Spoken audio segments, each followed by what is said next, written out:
Well, the Supreme Court seems quite likely to uphold a Mississippi law that would ban abortion after 15 weeks.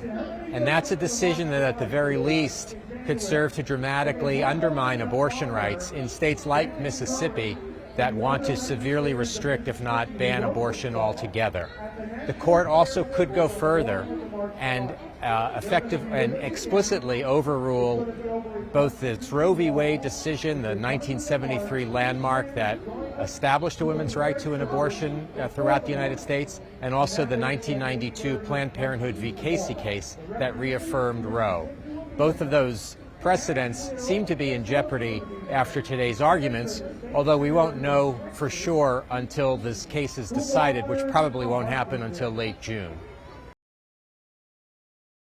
The court now has a 6-3 conservative majority, and that includes 3 appointees of President Donald Trump, who pledged to appoint what he called pro-life justices who would, as he said, automatically overturn Roe v. Wade.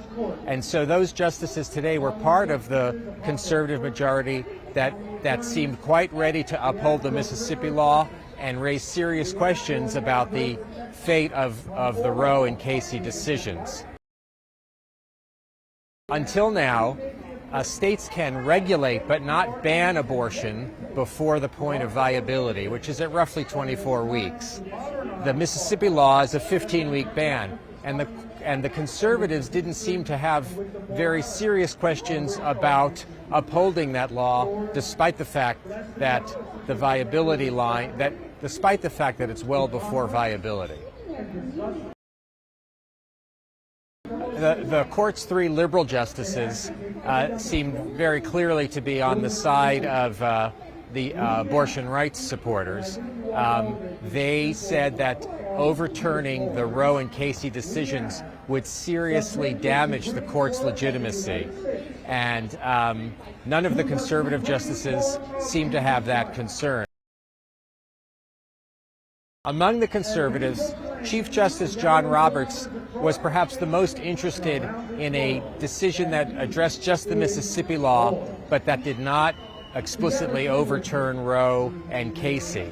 It's unclear, though, whether the other 5 justices or how many of the other 5 conservatives will go along with him for a more modest ruling. And I should say that even that more modest ruling, abortion rights supporters would say, would effectively overrule Roe because it would get rid of this viability line and would leave no principled point at which states could and couldn't ban abortion. About half the states, if Roe and Casey were overturned, about half the states would ban or severely restrict abortion. That's according to the Guttmacher Institute, which is a research organization that supports abortion rights. Many of those states are in the South and Midwest. This is the moment that conservatives have been hoping for decades. A Supreme Court friendly to their interests and not prepared to stand behind Roe and Casey. Now, 30 years ago, when Planned Parenthood v. Casey was argued, conservatives thought then they might have a majority to get rid of Roe. But as it turned out, the court ended up reaffirming Roe, which was a bitter defeat for the conservative legal movement.